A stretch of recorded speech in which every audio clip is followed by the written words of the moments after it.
విజయవాడ విద్యాధరపురం గ్రౌండ్లో ఏర్పాటు చేసిన కశ్మీర్ జలకన్య ఎగ్జిబిషన్లో అగ్ని ప్రమాదం సంభవించింది.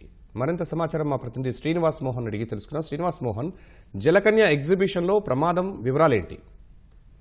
శర్మ, ఈ విజయవాడ నగరంలో ఉన్నటువంటి విద్యాధరపురం ప్రాంతంలోని సితారా సెంటర్ లో ఒక భారీ ఎగ్జిబిషన్ ఏర్పాటు చేయడం జరిగింది. ఇక్కడ కాశ్మీర్ జలకన్య తాలూకా రూపంలో ఒక ఎగ్జిబిషన్ కూడా ఏర్పాటు అయ్యి ఉంది. అయితే సంఘటనా స్థలంలో గ్యాస్ బండ పేలి ఇక్కడ పెద్ద ఎత్తున అగ్ని ప్రమాదం చోటు చేసుకున్నట్లుగా భావిస్తున్నారు. ఎందుకంటే ఇప్పుడు మొత్తం అక్కడ ఏదైతే ఈ ఎగ్జిబిషన్ కోసం ఏర్పాటు చేసినటువంటి అంటే ఎగ్జిబిషన్ తాలూకా ఫర్నిచర్ కూడా మొత్తం అంతా కలిపి అగ్ని ప్రమాదంలో చిక్కుకోవడం జరిగింది. 3 అగ్నిమాపక శకటాలను ఇక్కడ హుటాహుటిన తప్పించి మంటలను అదుపుచేసే ప్రయత్నం చేస్తున్నారు.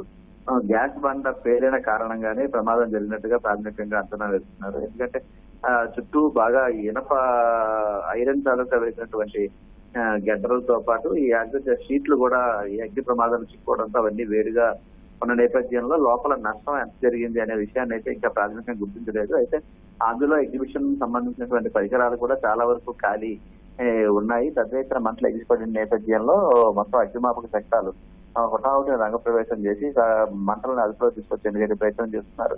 ఇప్పటికీ మంటలు పెద్ద ఎత్తున ఎగిసిపడ్డాయి. అయితే ఈ గ్రౌండ్ చుట్టుపక్కల నివాసాల వరకు మంటలు ఎగిసి వెళ్లే అవకాశం పెద్ద ఎత్తున దూరంగా ఉన్న నేపథ్యంలో లేకపోయినప్పటికీ ముంజాగ్రత్త చర్యగా చుట్టుపక్కల ప్రాంతాల వల్ల కూడా అప్రమత్తం చేయడం జరిగింది.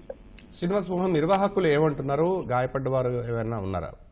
అంటే ప్రస్తుతానికైతే ఇక్కడ గ్యాస్ సిలిండర్ పేలిన కారణంగానే, అంటే వంట చేసుకునేందుకు ఉంచినటువంటి గ్యాస్ సిలిండర్ పేలిన కారణంగానే ప్రమాదం జరిగినట్టుగా ప్రాథమికంగా అంచనా వేస్తున్నారు. అయితే మంటలు పూర్తిగా అదుపులోకి వచ్చిన తర్వాత గానీ స్పష్టమైనటువంటి కారణాలను వెల్లడించలేవని అగ్నిమాపక అధికారులు చెప్తున్నారు. సార్, ధన్యవాదాలు శ్రీనివాస్ మోహన్.